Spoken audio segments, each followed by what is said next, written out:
Olá, boa noite. Meu nome é Beatriz Rabelo, sou estudante de Ciências Biológicas e hoje eu vou falar um pouco sobre as características dos seres vivos. O que define um ser como vivo? Qual a estrutura que todo ser vivo tem?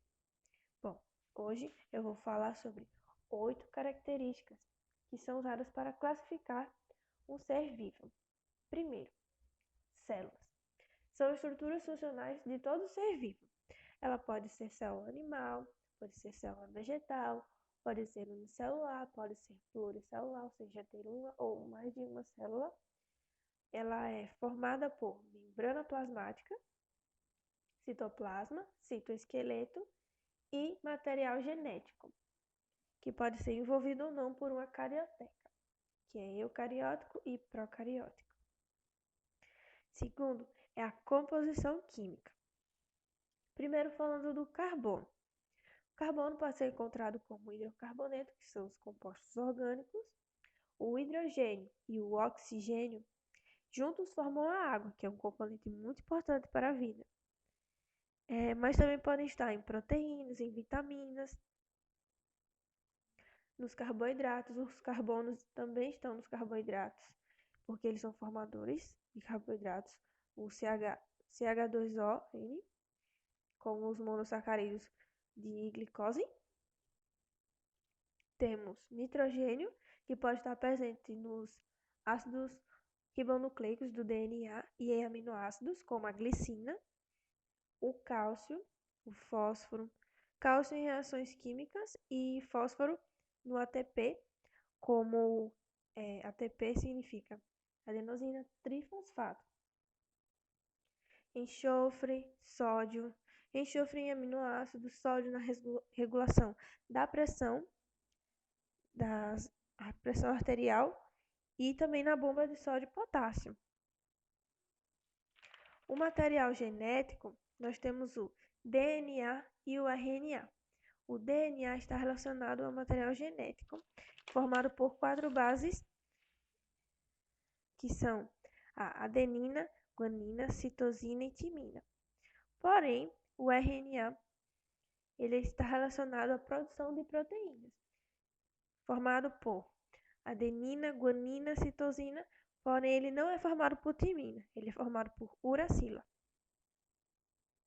O metabolismo, que são um conjunto de transformações que podem transformar as moléculas.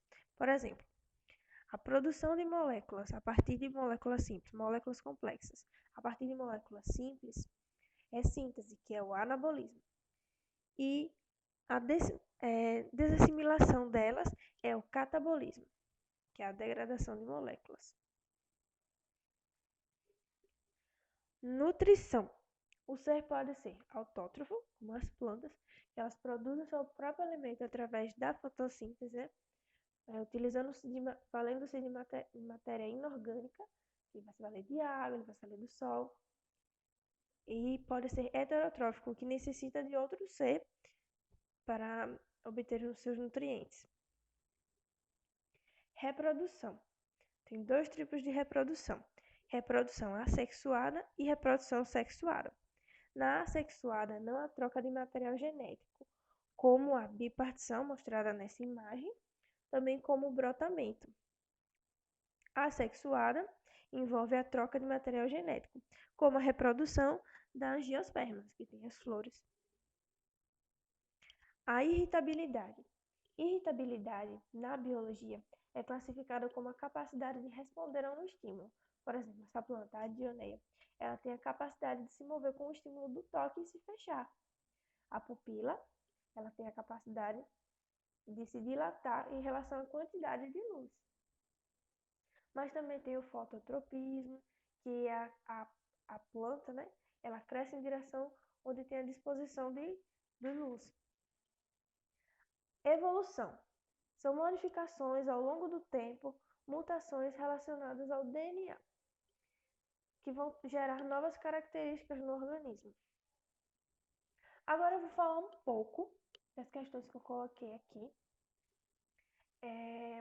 De Minas Gerais, a primeira.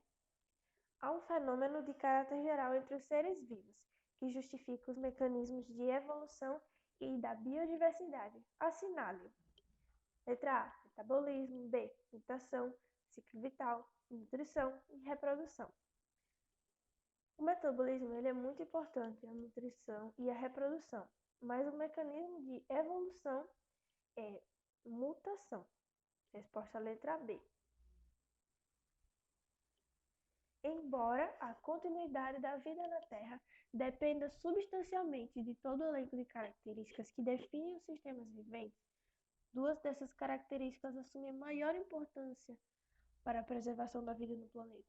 São elas: consumo de energia e renovação contínua da matéria, realização de homeostase e alto nível de individualidade, composição química completa e estado coloidal, capacidade de reprodução e adaptação ao meio, ou elevado grau de organização celular e execução de funções vitais.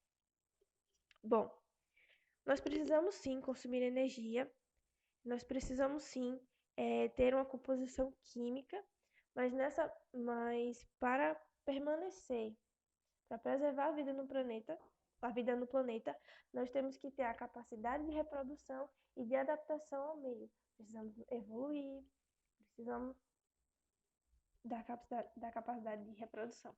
Então, a resposta é a letra D. Terceira questão. Os seres heterotróficos dependem dos seres autótrofos. Por quê? Somente estes mantêm baixa concentração de CO2 no ar? B. Estes não precisam de enzimas para sintetizar a matéria orgânica? C. Apenas estes sintetizam matéria orgânica à custa de energia luminosa? D. Estes foram certamente os primeiros organismos que surgiram sobre a Terra? Ou é, apenas estes não precisam de oxigênio? Bom, os seres autótrofos são os seres que produzem o seu próprio alimento, né? Baseado a custa de matéria inorgânica, perdão, a questão, mas é letra C, eles apenas sintetizam matéria inorgânica à custa de energia luminosa.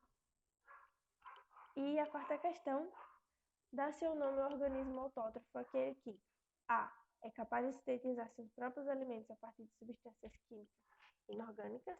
B. Depende de outro organismo vivo para a obtenção de alimento. C. Não realiza fotossíntese. D.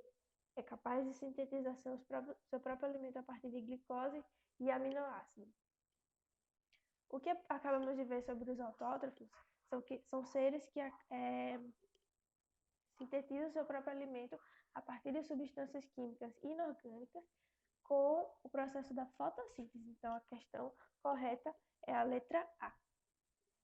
Muito obrigado pela atenção, pela paciência de todos vocês.